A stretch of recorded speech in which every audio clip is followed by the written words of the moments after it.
오늘 출애굽 10대 투쟁이라는 제목으로 말씀을 드리겠습니다. 어제 성경은 3.1절을 보냈습니다.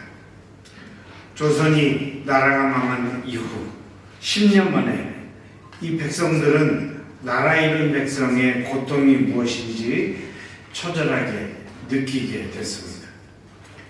나라를 잃은 사람은 상갓집 개보다 못하다 라고 하는 그것이 식민지 백성의 현실입니다. 일본이 처음 이 나라를 통치하는 그 칼 아래 우리 신음하던 백성들, 그들이 10여 년 만에 독립을 선언한 것이 3.1절인 것입니다. 히브리 민족이 겪었던 노예에 배긴 시절과 비슷하다고 볼 수가 있습니다. 히브리 노예들은 단순한 노예 노동에 그치는 것만이 아니었습니다. 그들은 자신의 존재마저 부정당하고 그들의 태어나는 생명의 숫자마저도 통제당하고 있는 그런 상황이었습니다. 바로는 자신의 권력을 유지하고 노예들의 숫자를 통제하기 위해 태어나는 아기가 딸이면 살려두고 아들이면 죽이라, 이렇게 명령을 내려서 그 가운데 살아난 이가 바로 모세라고 하는 사실은 우리가 잘 알고 있습니다. 오늘날 우리 대한민국의 현실 상황도 마찬가지가 아닌가 생각이 됩니다. 윤석열 정권을 잡자마자 나라를 극단적인 수구의 길로 이끌었습니다. 권력을 가족화해서 이제 서서히 그의 부인인 김건희의 국정 개입이 서서히 드러나고 있습니다. 당에서의 공천과 국정농단이라고 하는 것이 서서히 드러나는 것이 오늘날 뉴스 속에 가끔씩 나오고 있습니다. 앞으로 더 많은 부정과 비리, 권력들이 드러나게 될 것입니다. 바로 이런 아내를 지키기 위해 권력을 사용하고 총선에서 압도적으로 패배하자 특수부대를 동원해서 국민을 향한 계엄령을 한 것, 그것이 내란 사태의 본질인 것입니다. 이 내란 사태를 정상화하기 위해서 한반도에 전쟁을 끌어들이려고 획책하기도 했습니다.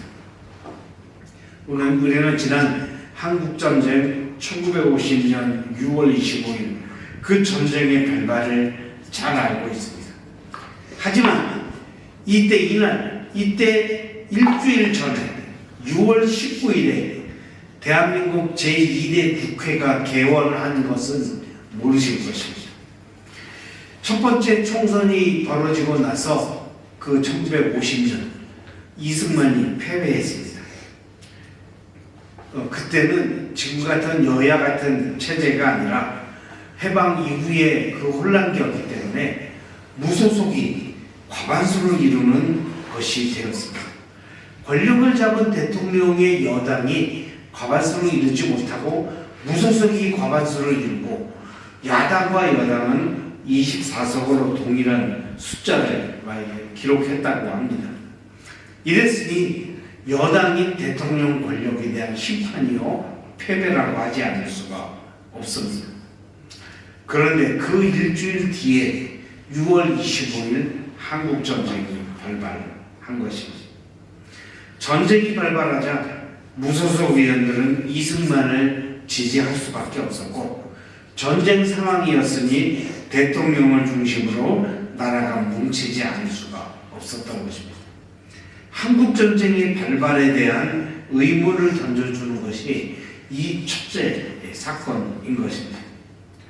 그런데 이번 윤석열이 전쟁을 일으키려고 했던 것, 그래서 평양상공에 무인기를 보냈던 것, 이런 사건들과 어울려서 생각해 본다면 이것이 전쟁과 계엄이 매우 역사적 유사성을 갖고 있다고 하는 것을 우리는 보게 됩니다. 그러면서 전쟁의 공포를 느끼지 않을 수가 없었습니다. 지금 이 시간은 헌재의 재판도 끝나고 이제 선고를 기다리고 있는 상황입니다.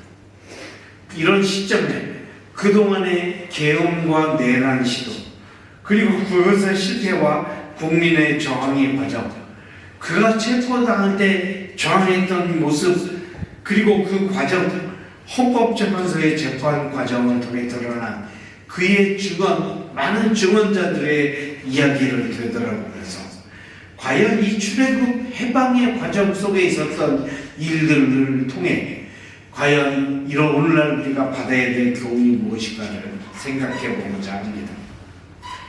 모세가 하나님께 부름을 받고 출애굽을 이끌라고 소명을 받았습니다. 출애굽기 3장에 있는 말씀입니다. 광야에서 나무에 불이 탔는데 나무가 쓰러지거나 소멸되지 않는 것입니다. 살아있는 나무에 불에 붙어있는 그 불을 보고 가까이 가자 모세에게 내가 선고선 거룩한 땅이니 신을 벗으라. 그리고 모세를 부르는 장면을 우리는 볼 수가 있습니다. 바로 이런 때 그는 애굽의 왕인 파라오가 자신의 말을 듣지 않을 것을 예상을 하면서 하나님께 호소했습니다. 전제군주가 전 세계를 다스리는 제국의 왕이 노예들을 그냥 풀어줄 리가 없었습니다. 그때 하나님께서 그에게 이렇게 말씀하셨습니다. 이제 가라. 내가 너와 함께 하리라. 3장 12절에 있는 이 말씀입니다. 여러분, 윤석열 정권의 계엄이 만약 성공했다면 어떤 끔찍한 미래가 되고 있을까? 오늘날 이 3월을 우리는 어떤 현실로 맞이하고 있을까 하는 사실이 서서히 드러나고 있고 공포감을 더해주고 있습니다. 누구의 수첩에 보니 정치는 멈추게 되고 지도자들은 살해당하고 국민들이 총칼의 피해를 당하게 되고 이것에 저항하는 전 국민적인 항쟁으로 전 국민적인 유혈 사태가 일어날 것이라고 하는 것이 노모시의 수첩에 기록되어 있었습니다. 만약 이에 대한 저항으로 시민들이 거리에 나섰고 검찰과 법원, 국회에서 그들에 향한 내란 음모가 실현되다면 현실은 지금 어떻겠습니까? 바로 이와 같은 현실을 부정하며 이와 같은 현실을 변명하는 것이 윤석열의 재판 과정이었습니다. 계엄은 실패했지만 체포와 헌법 재판의 과정에서 그는 거센 저항으로 나타났습니다.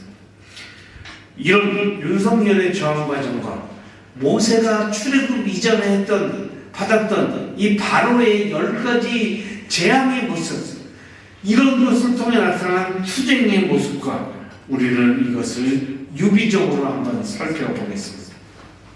첫 번째로 피해 재앙이 애굽에 일어나게 됐습니다. 나일강의 물이 피로 변했습니다. 정의를 덮으려한 피해 권력이 남부의 각종 강들을 피로 물들게 했던 것입니다. 이로 인해서 애굽 사람들은 마실 물이 없이 고통을 받았습니다. 윤석열 정권은 특수부대를 동원한 내란을 통해 피해 재앙을 기획했던 것입니다. 만약 국민대 중에 큰 힘에 의해 저지되지 않았다면, 그날 그 국회에 의해서 중단되지 않았다면 이 나라는 피해 재앙이 광주 짝전쟁 때처럼 넘쳐났을 것입니다. 두 번째가 개구리 재앙이 있었습니다. 이것은 어리석은 고집을 말합니다. 애굽의 온 땅에 개구리가 터졌습니다. 바로는 이것을 보고도 굴복하지 않았습니다. 심지어는 자기들의 마술사를 동원해서 나일강을 피로 물들이고 그리고 개구리가 온 나라에 퍼지는 그와 같은 것을 재현해내게 했습니다. 마술적으로 현실의 강물이 피로 변하는 그런 재앙에 대해 물이 빨갛게 변하는 그런 눈속임만을 했던 것이 바로였고, 바로 윤석열의 했던 이와 같은 개구리 재앙 같은 모습이 나타나게 됐던 것입니다. 그는 체포를 거부하며 경호원들의 의지에서 대통령 공간을 요새화했습니다. 그러나 그의 거짓된 말들은 거대한 개구리떼처럼 그의 신뢰를 백성들에게서 무너뜨리고 말았습니다. 세 번째가 벼룩재앙 이재앙이었습니다. 검찰 권력의 부패를 말합니다. 벼룩과 이의 재앙이 애굽 전역을 뒤덮었습니다. 바로의 신하들도 마술사를 하던 이들도 이것을 보고 이것은 더 이상 마술이 아니라 리얼리티다, 현실이다, 사실이다 라면서 바로에게 이렇게 얘기를 했습니다. 윤석열 정권이 동원한 군대와 검찰과 경찰이 나라를 벼룩처럼 뛰면서 부패와 죽음의 길로 몰아갔던 것입니다. 네 번째, 파리의 재앙이 있었습니다. 대한민국의 타락을 의미합니다. 파리 때가 온 애국을 덮쳐서 지저분하고 부패한 것을 빨아먹고 있었습니다. 부패하고 원칙을 잃어가던 권력은 시체처럼 악취를 풍기면서 검찰과 언론, 군대까지 동원해 윤석열 체제에 붙어서 권력을 유지하려 했습니다. 이 나라 구석구석을 찾아다니며 민주주의를 무너뜨렸습니다. 지금 어떻습니까? 대통령 대행이라는 자도 헌법재판소의 위원이라는 판단이 났음에도 불구하고 여전히 동일하게 헌법재판관을 임명하지 않은 채 그대로 버티고 있는 것이 사실이고, 여당이라고 하는 이들은 어떻게 하고 있습니까? 지금 어떻게 하든지 버텨보려고 세상을 손바닥으로 해를 덮고 있는 이런 부패의 상황입니다.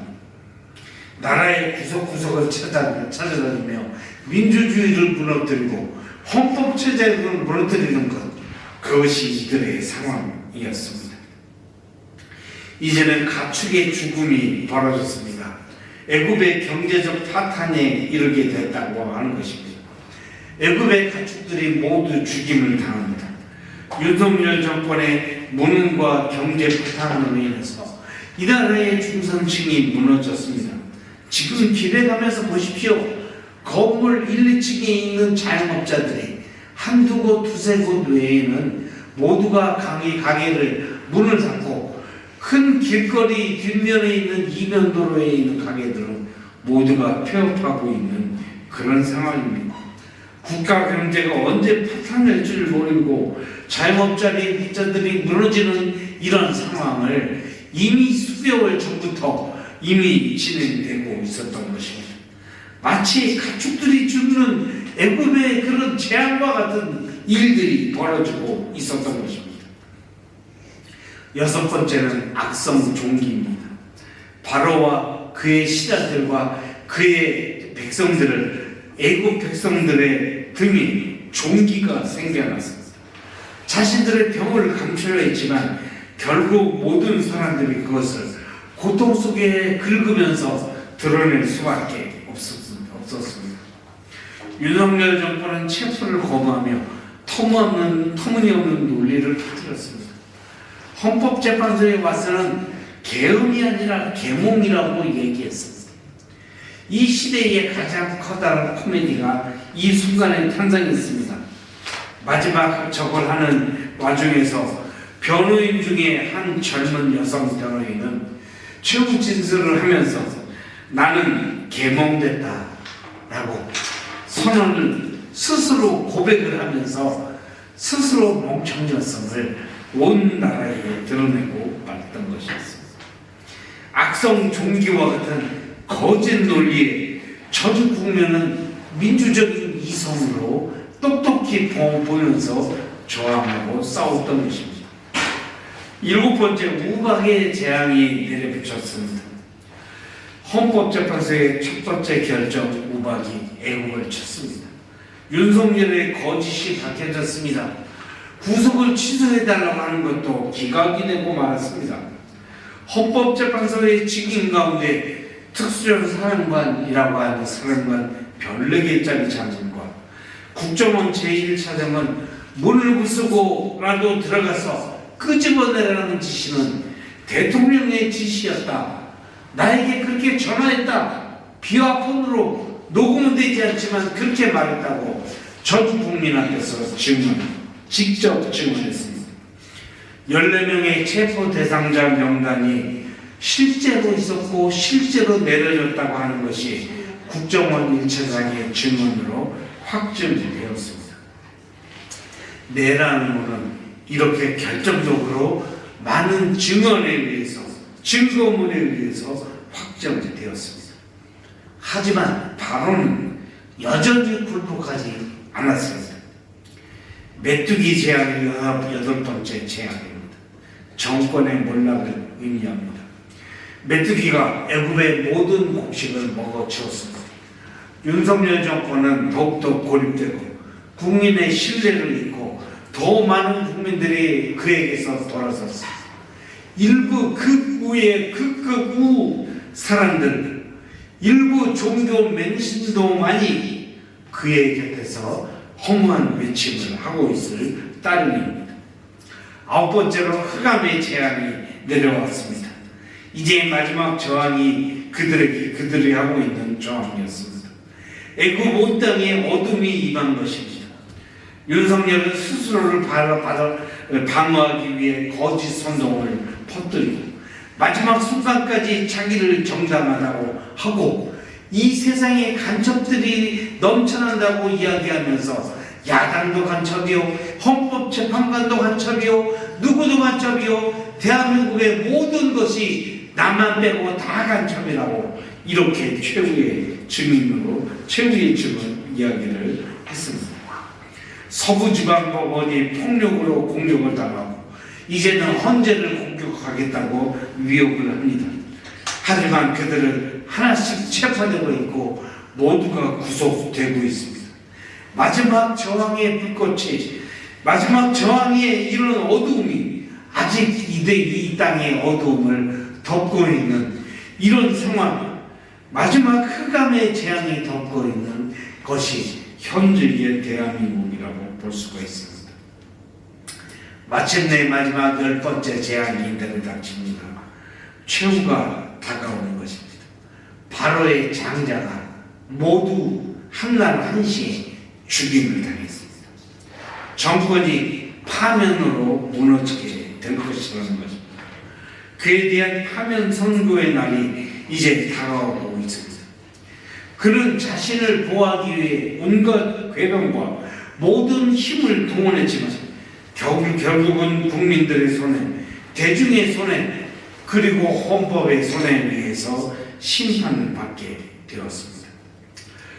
모세가 바로에게 최후 통첩을 보낸 후 히브리 백성은 이제 새로운 시대를 맞기 위해 6월절을 준비했습니다.